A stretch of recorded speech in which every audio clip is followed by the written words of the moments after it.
আরে নামাজ পড়ার জন্য নবী সাহেবের সাহাবারা শহীদ হয়নি। মানুষকে নামাজ পড়ো এই কথা বলেছে, দিয়ে তারাকে রক্ত ঝরিয়েছে, এটা হয়নি। মানুষকে রোজা করতে বলেছে, দিয়ে তারাকে আক্রমণ করেছে, এটা হয়নি। নবী সাল্লাল্লাহু আলাইহি সাল্লাম যে কাউকে বলেছে এই কুরবানি দাও, নবী সাহেবকে মেরেছে, তার দাঁত ভেঙে দিয়েছে, এরকম হয়নি। কিন্তু ঈমান আনার কথা বলতে গিয়ে তাকে মার খেতে হয়েছে, তার শরীর থেকে রক্ত ঝরাতে হয়েছে, তার দাঁত ভেঙে গেছে। এই ঈমানের দাওয়াত দিতে গিয়ে, এই ঈমান প্রতিষ্ঠা করতে গিয়ে তার সাহাবারাকে শাহাদাতের মৃত্যুবরণ করতে হয়েছে।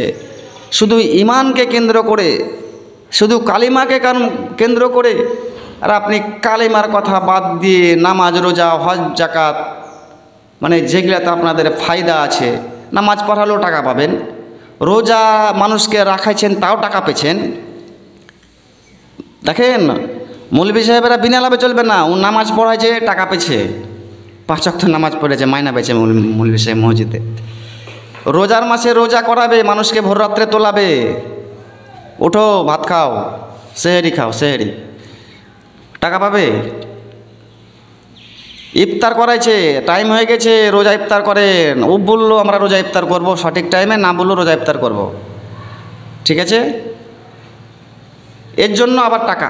কারণ ও মাসে তো যে একটা মাইনা পাই, সে মাইনা বাদ দিয়ে আবার ও স্টার মানে ডবল রোজার মাসে আবার যে রোজা করার জন্য আমাকে ওই তোলাইছে ভোর রাত্রে, ইফতারের কথা বলছে, এর জন্য ডবল মাইনা, মানে পয়সা ছাড়া আর চলবে না। ওই যে বললাম একটু আগে, সেপারা থেকে কোরআন ধরাবে, তার জন্য আবার পাঞ্জাবির টাকা লাগবে, বুঝতে পেরেছেন। বিয়ে এমন একটা ভালো জিনিস, বিয়ে মানুষকে করাইতে হবে, এটা আল্লাহর আদেশ। ও বিয়ে পরে তো ওগুলো টাকা নেবে, ও টাকা ছাড়া কোনো গল্প নাই। আর জিহাদের কথা বলতে গিয়ে টাকা পাবে না, বরং লস আছে, ওই যে জিহাদের আগে যেতে হতে পারে ওরাকে, এর জন্য জিহাদের কথা বলবে না। হায় রে আলেন, আমাদের সমাজটাকে একদম পিছাতে ছিটিয়ে ফেলতে এমন দূরে ফেলেছে, দূর থেকে অনেক দূরে ফেলেছে। এই জন্য আজকে আমাদের এই অবস্থা। আজকে আমাদের 200 কোটি লোক থাকার পরও এই মুসলমানকে নির্যাতিত, লাঞ্ছিত হতে হচ্ছে। কেন?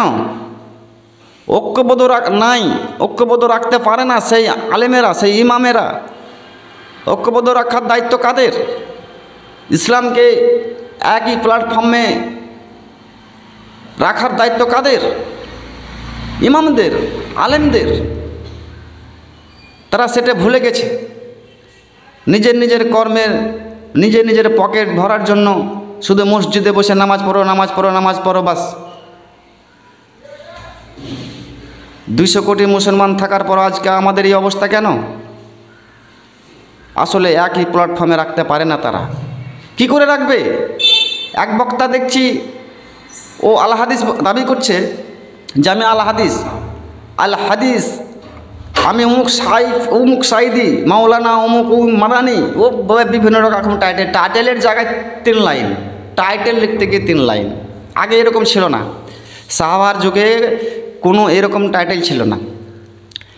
তো যাই হোক, টাইটেল যা দিচ্ছে ও অসুবিধা নাই, টাইটেল যত বড় হোক।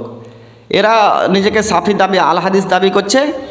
কোনো জায়গায় বড় দেখছে বিশাল আয়োজন, অনেক লোকজন, এত লোকজন তো কোনো মাহফিলে দেখিনি।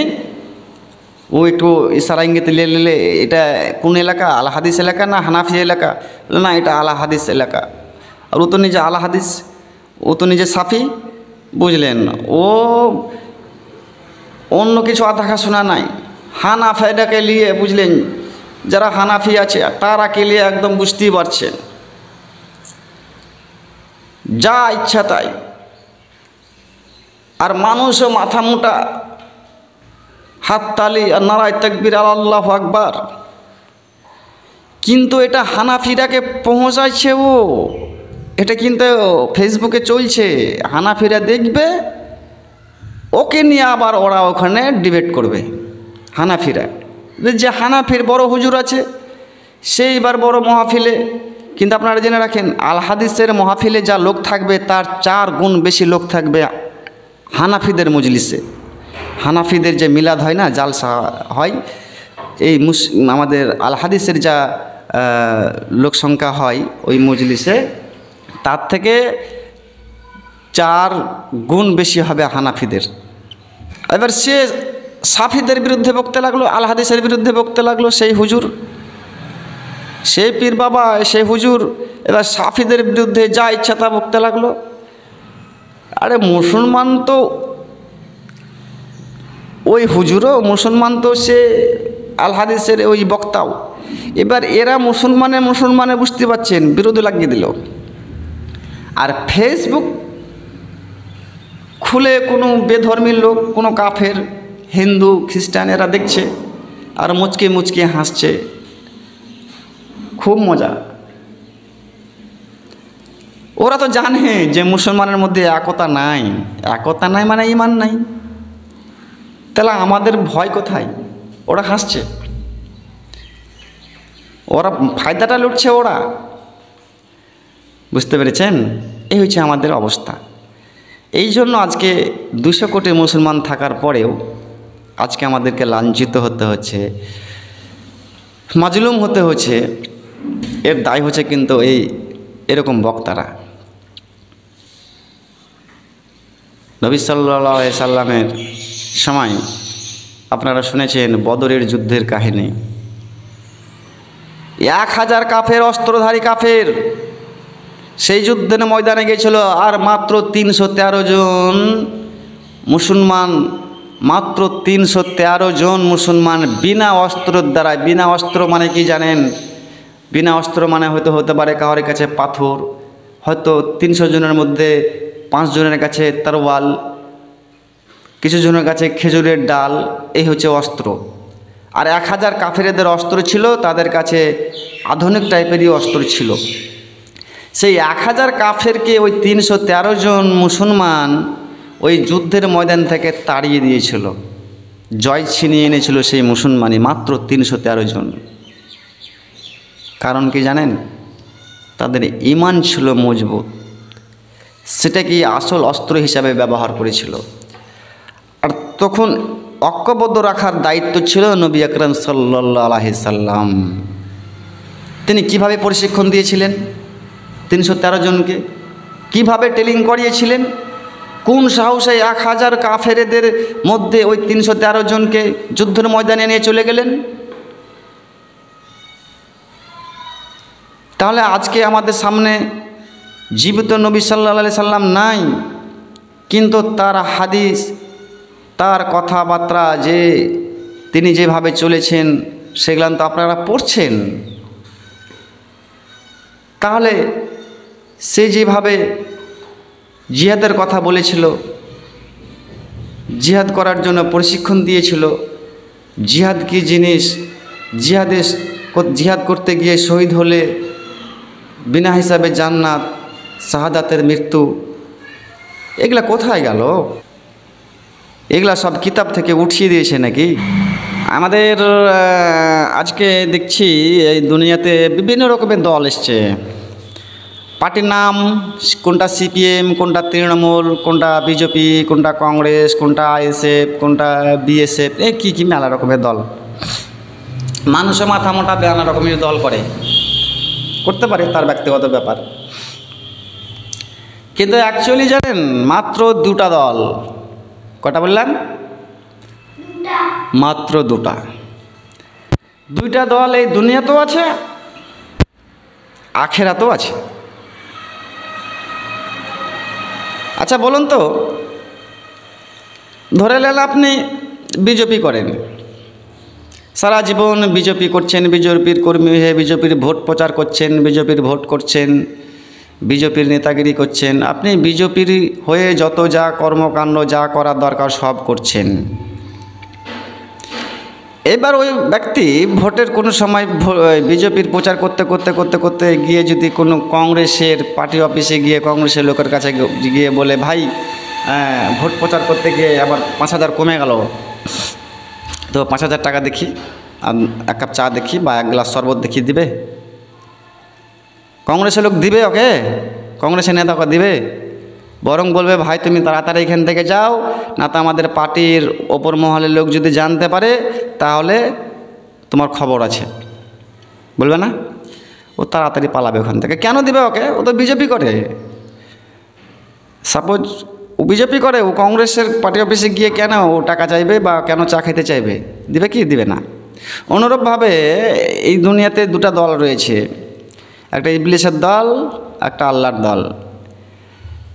মুমিনেরা আল্লাহর ভোট করবে, আল্লাহর দল থাকবে, আল্লাহর দলে থাকবে। মুনাফিকেরা, কাফেরেরা, কিছু লোক ইবলিসের দলে থাকবে, তাদের ভোট করবে। এবার সারা জীবন ইবলিসের ভোট করলো, সারা জীবন ইবলিসের দল করলো। এবার আখেরাতে কিয়ামতের দিন, হিসাব নিকাশের দিন, এখন ইবলিসের দলের লোক গিয়ে যদি বলে আল্লাহকে যে আল্লাহ আমাকে এক গ্লাস পানি দাও, কেন দেবে? দিবে কেন?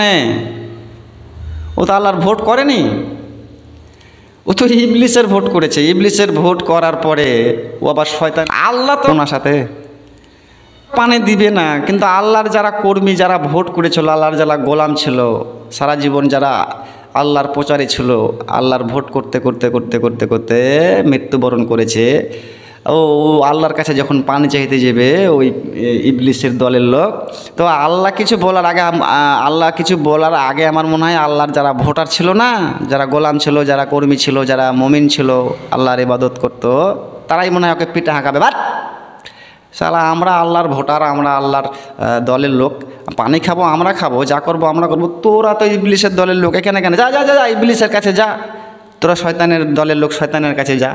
ঠিক না? তো বিষয়টা এখন কোন দল আপনি করবেন সেটা আপনার বিষয়। আপনি শয়তানের দল করবেন না আল্লাহর দল করবেন, তবে যেখানে গিয়ে আশ্রয় পাবেন সেই দল করাই ভালো। কারণ ইবলিসের দল করতে গিয়ে আপনাকে আল্লাহর কাছে যেতেই হবে, হ্যাঁ, তখন আপনার উপায় থাকবে না। ওই যে বললাম যে কথা, ওরকম অপমান হতে হবে। তাহলে যদি আল্লাহর দল করেন তাহলে কিন্তু ইবলিসের কাছে আর কিছু চাইতে হবে না, তাহলে আল্লাহর দল করাই ভালো, তাই না? তাহলে আল্লাহর দল করাই ভালো। এরপরে আপনার ইচ্ছা আপনি কোন দল করবেন, আল্লাহর দল করবেন না ইবলিসের দল করবেন। আপনি যা হোক, সুস্থ থাকুন, ভালো থাকুন। এরকম ভিডিও দেখার জন্য আমার চ্যানেলটা সাবস্ক্রাইব করে রাখবেন। আমার চ্যানেলের নাম হচ্ছে KKTU_TV।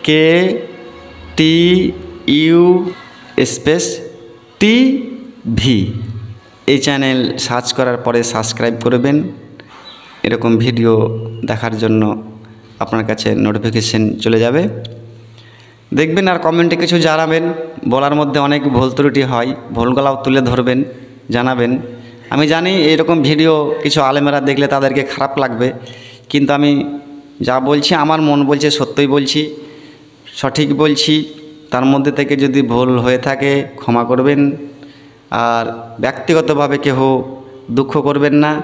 ব্যক্তিগত কোনো মানুষকে আমি নাম ধরে বলছি না এবং কাউকে টার্গেট করে বলছি না। আমি সমাজ, এই পরিবেশ দেখে যারা দায়িত্বের মধ্যে আছে তাদেরকে আমি সবাইকে কেন্দ্র করে বলছি, যাতে ইসলামকে ঐক্যবদ্ধ রাখার জন্য যে পদক্ষেপ নিতে হবে সেই পদক্ষেপে এগিয়ে আসুন।